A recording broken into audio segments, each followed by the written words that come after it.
Hey, this is Sarah with Precision Camera in Austin, Texas, and I am out at Muller, however you pronounce it.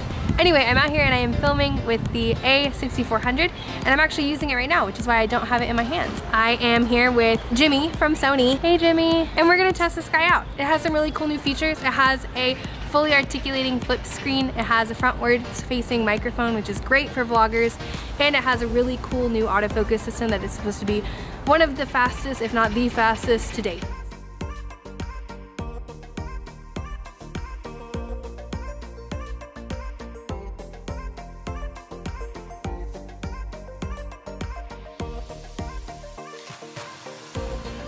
And action. There's tons of videos out there already. The specs are out there. This is a 24 megapixel camera, APS-C size sensor. We have a new processor that allows us to go up to 102,400 ISO. We can do 11 frames per second. We can do 8 frames per second in silent shooting. So you did my homework. But there's a lot of features about this camera that make it really, really special. What would you say are your top 3 things that people should really know about this camera? The very first reason why people should know about this camera, or what they should look at this camera for, is the autofocus capability. Since we're borrowing the processor from the A9, we're really getting a lot of power when it comes to autofocus. But this also allows us to do now incorporate tracking AF, so real-time tracking AF. So the camera's always thinking and always watching.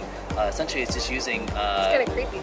Yeah, artificial intelligence plus the speed it can track focus at, because it can detect objects, it can understand the depth, the color, if it's a face, if it's an eyeball, if it's the focus distance, and the pattern, and it's calculating all that in real time to be able to track the subject moving through space. And so you can do this for sports, wildlife, action. Of course, if you're doing portraits, you can now focus on the eye using just a shutter button. Instead of having to use a custom key to focus on the eye, the shutter will actually do that for you and will track the eyeball. And if it doesn't see the eye, it goes to the face. If it can't detect the face, it puts a box on your subject, your person's head, until it finds a face or an eye. And within that too, you can also set the camera to choose the left eye or the right eye, depending on how your subject is facing the camera and oriented.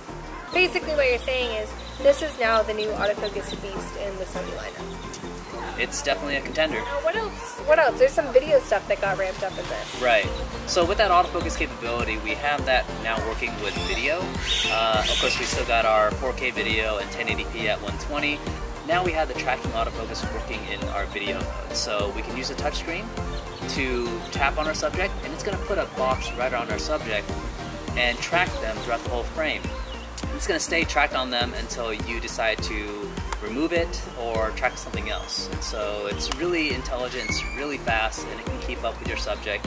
But you also have control of the autofocus drive and the speed and responsiveness too. So you can really do a lot with the touchscreen and tracking, but also doing focus pulls as well.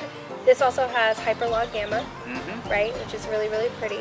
Yep, so it has a new gamma, which we've been using on some of our other cameras. Hybrid log. Hybrid log gamma. Yes, hybrid log. Hyper log. It's not hybrid, it's hybrid log gamma. Hybrid log gamma. Yeah, and this is a really nice gamma to work with, because it gives us the capability to go right into HDR workflow and HDR color grading and exposure grading and things like that to give us really nice exposure latitude. So when we're viewing this on a HD monitor or an HD TV, we're getting some really good visuals. Very cool. So one of the things that I think people aren't going to notice right away with this camera, unless they get their hands on it, is how easy it is to work with when running through the menu system. We made a few changes to allow the end user and the photographer to really navigate the camera, but also customize the camera and be really intuitive with that. One of the things that we did do is, when you go to customize a key or a custom button on the camera, under the custom key settings, there's now a graphic interface that shows you what you're customizing. So it shows you the button that you're customizing, and you get to choose a setting from there. That way you know what button you're changing and going into a feature or a mode that you want to access. Very cool, because before it used to be a list. Right. Right, and that didn't necessarily make immediate sense unless you already knew what the buttons were. Yeah. So, very cool. That makes it a lot easier to use just out of the box.